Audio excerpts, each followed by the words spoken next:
ഇപ്പോൾ ഒറ്റൊരു ദുശീലമുള്ളത് തന്നെ ഈ കാറ് മേടിക്കലാണ് എൻ്റെ ഏറ്റവും വലിയൊരു ദുശീലം. അതൊന്നും അതൊന്നും മാറ്റണമെന്നുണ്ട്. ഭയങ്കര ഒരു കാർ പ്രേമിയാണല്ലോ. ഒരു രക്ഷയില്ല. അത് എവിടെ നിന്നാണ് കിട്ടിയത് ഈ കാർ പ്രേമം? അത് ഫാദർ തന്നെ ഉണ്ടാക്കി തന്നതാണ്. കാരണം ഞാൻ ഇങ്ങനെ എല്ലാ 6 മാസം കൂടുമ്പോൾ എന്തെങ്കിലും ഒരു മോഡൽ ന്യായം പറഞ്ഞുകൊണ്ട് ഡാഡി കിട്ടുന്ന ഒരു കാറ് മേടിപ്പിക്കുകയായിരുന്നു ഞാൻ. ഡാഡി ഉള്ള കാലം തൊട്ട് തന്നെ. അപ്പം പുള്ളിക്ക് എൻ്റെ ടേസ്റ്റും അറിയാമായിരുന്നു. കാരണം ഞാൻ ഇങ്ങനെ പറയുമെന്നും പുള്ളിക്ക് അറിയാം. ഇപ്പം ഫാദർ ഇല്ലാത്തതുകൊണ്ട് ഞാൻ അന്ന് മാരുതിയായിരുന്നു മേടിച്ചോണ്ടിരുന്നത്. അപ്പോൾ അതിനേക്കാൾ ബെറ്ററായിട്ടുള്ള കാറുകൾ മേടിച്ച് ഇങ്ങനെ ഇനി വാങ്ങാൻ ആഗ്രഹം ഏതാ? ഇനി വാങ്ങാനുണ്ടെന്നാണ് എൻ്റെ മനസ്സ് പറയുന്നത്. പക്ഷേ ഈ പറയണമെന്ന് മാത്രം. അപ്പോൾ ഇന്നിപ്പോൾ രാവിലെ എൻ്റെ വൈഫ് പറയുന്നത് എല്ലാ ദിവസവും പറയും ഇനി ഞാൻ മെഡിക്കൽ മടുത്തു നിർത്തിയെന്ന് പറയും. പക്ഷേ നിർത്താൻ എല്ലാ ദിവസവും എല്ലാ മാസവും നിർത്തും. പക്ഷേ പിന്നെ ആരെങ്കിലും ഇങ്ങനെ ആരെങ്കിലും അല്ല ഇടയ്ക്ക് ഈ ബുക്ക് വായിക്കും ഈ കാസിൻ്റെ. അത് കാണുമ്പം പെട്ടെന്ന് അറിയണോ അത് ഈ 5 കാറുണ്ടല്ലോ, ഇതെങ്ങനെയാണ് ഓടിക്കണത്? അപ്പോൾ ഈ 5 നമുക്ക് ഓടിച്ചുകൊണ്ടിറങ്ങാൻ പറ്റില്ലല്ലോ. അപ്പോൾ അതിന് പ്രത്യേക ഒക്കേഷനിലാണോ? അല്ലല്ല, ഞാൻ ഓൾട്ടർനേറ്റ് എടുത്തുകൊണ്ട് വരും, അല്ലെങ്കിൽ എൻ്റെ ബാറ്ററി പോകത്തില്ല. ഇഷ്ട ബ്രാൻഡുകൾ, ഒരുപാട് ബ്രാൻഡുകളെ എന്താ ഇഷ്ടങ്ങളാണ്, എന്തൊക്കെയാണ് പ്രധാന?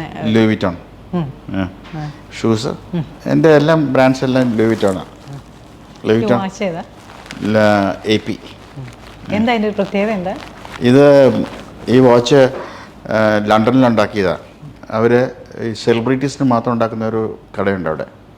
അവിടെ ചെന്ന് തരുന്നത് നമുക്കിങ്ങനെ വാച്ചുകൾ, ഇങ്ങനെ പല വാച്ചുകൾ ഇങ്ങനെ അവർ ഇങ്ങനെ കാണിച്ച് ഇങ്ങനെ ഉണ്ടാക്കി വെച്ചിരിക്കില്ല. അവർക്ക് ഡിസൈൻസ് കാണിച്ചു തരും.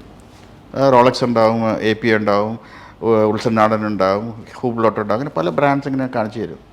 അപ്പോൾ ഏത് ബ്രാൻഡാണെന്ന് ഇഷ്ടമെന്ന് വെച്ചാൽ നമുക്ക് ആ ബ്രാൻഡ് നോക്കിയിട്ട് അവർ സ്കെച്ച് ചെയ്ത് കാണിച്ചു തരും. ഒരാഴ്ചക്കുള്ളിൽ ചെന്ന് കഴിഞ്ഞാൽ ഒരു വാച്ച് ഡയമണ്ട് ചെയ്ത് കൈ തരും. ഇതിനോടൊക്കെ ഭയങ്കര ഇഷ്ടമാണ്. ഭയങ്കര ഇഷ്ടം. വാച്ച്, പേന, ഷൂസ്, കാറ് എല്ലാം എക്സ്പെൻസീവ് സാധനങ്ങളാണ്. പക്ഷെ എന്തോ തലയ്ക്ക് ഭ്രാന്ത് പിടിച്ച പോലെയാണ് ഇതിൻ്റെ. യാത്ര പോകുമ്പോൾ ഇതൊക്കെ ഇങ്ങനെ നോക്കൂ? യാത്ര പോകുമ്പോൾ പിന്നെ യാത്ര പോകുമ്പോൾ സൈറ്റ് സീയിങ്ങിനേക്കാളും കൂടുതൽ ഇഷ്ടം ഷോപ്പിങ്ങാണ്. വൈഫ് പറയും ഒരു കുഴപ്പം, she will not say anything. She will not. ഇപ്പം ഞാനിപ്പോൾ ഈ കാർ, ഇപ്പം 2 കാർ ഇപ്പോൾ മേടിച്ച് 2 പുതിയ 2 കാർ മേടിച്ചുള്ളൂ. അപ്പോൾ ഇന്നിപ്പോൾ അവ എന്നോട് പറഞ്ഞു എന്തിനാ ഇന്ന് ഇത്ര ചോദിക്കുള്ളൂ, എന്തിനാ വെറുതെ ആവശ്യമില്ലാതെ ആൾക്കാരൊക്കെ എന്നെ പറയിപ്പിക്കുന്നതെന്ന് ചോദിക്കും. ഇത്ര പറയത്തുള്ളൂ, വേറെ ഒന്നും. After that she will not say anything. ഈ വാച്ചും ഈ ഷൂസൊക്കെ എണ്ണാറുണ്ടോ? കളക്ഷൻസ് ഉണ്ട്, എണ്ണാറുണ്ട്, എണ്ണയിക്കാറുണ്ട്. എല്ലാ ദിവസവും ഞാൻ തന്നെയാണ് ഷൂസ് പോളിഷ് ചെയ്യുന്നതും പാൻറ്റ് തയ്ക്കുന്നതും ഷർട്ട് തയ്ക്കുന്നതൊക്കെ ഞാൻ തന്നെയാണ്. ഞാൻ ആരെങ്കിലും തേപ്പിക്കാറൊന്നുമില്ല, ഒരു മനുഷ്യനും തേപ്പിക്കാറില്ല. എല്ലാ ദിവസവും രാവിലെ എണീറ്റ് ഞാൻ തന്നെ ചെയ്തിട്ടേ ഞാൻ വരുള്ളൂ. ഇതൊക്കെ പ്രത്യേക ഒക്കേഷനിൽ വേണ്ടിയിട്ടാണ്?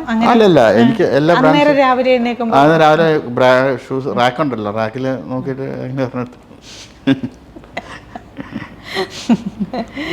ഈ പെർഫ്യൂമിനോട് ഭയങ്കര കമ്പോ. ഈ ഞാൻ അടിക്കുന്ന പെർഫ്യൂം എപ്പോഴും ഏത് ഫ്ലൈറ്റിൽ കയറിയാലും എല്ലാവരും എൻ്റെ അടുത്ത് വരും, മിക്കവരും ഇത് എവിടുന്നാന്ന് ചോദിക്കും. അപ്പം ഞാൻ പറയും ഇത് സത്യം പറഞ്ഞത് സ്പെഷ്യലി മെയ്ഡായിരുന്നു. ഞാൻ ഒരിക്കൽ ഫ്രാൻസിൽ പോയ സമയത്ത് എൻ്റെ ഒരു ഞങ്ങളുടെ ഒരു കസ്റ്റമറിൻ്റെ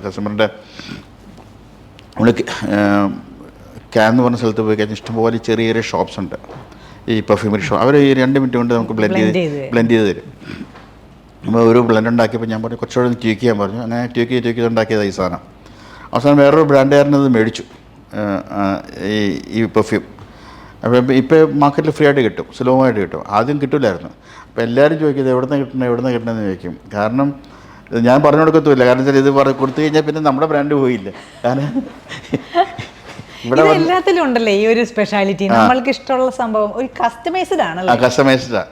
അപ്പോൾ അത് എനിക്ക് വല്ല നിർബന്ധമായിരുന്നു. ഞാൻ ഇവിടെ ഓഫീസിൽ പറയും സാറ് വന്നിട്ടുണ്ടെന്ന് പറയും. കാരണം വെച്ചാൽ ഈ AC-യുടെ അകത്തേടെ ഈ പെർഫ്യൂമിൻ്റെ മണം വരുന്ന കാരണം സാറ് എത്തിയിട്ടുണ്ട്, ഇന്ന് സാർ ഓഫീസിലുണ്ടെന്ന് പറയും. അപ്പോൾ ഇവിടെ ജസ്റ്റ് എന്തെങ്കിലും ഒരു മീറ്റിംഗ് നടത്തുവാണെങ്കിലും ഇപ്പോൾ ഫ്ലൈറ്റിലാണ് ഏറ്റവും രസം. ഫ്ലൈറ്റിലാണ് നമുക്ക് റിയലി എൻജോയ് ചെയ്യാൻ പറ്റുന്ന ഒരു സിറ്റുവേഷൻ.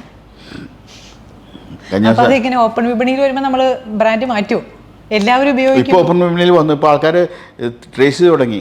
ഇത് എൻ്റെ ബോട്ടിൽ കാണാനായിട്ട്, പക്ഷേ ഞാൻ ബോട്ടിൽ ഇന്നേവരെ കാണിച്ചു കൊടുത്തിട്ടില്ല ഒരു മനുഷ്യനെ.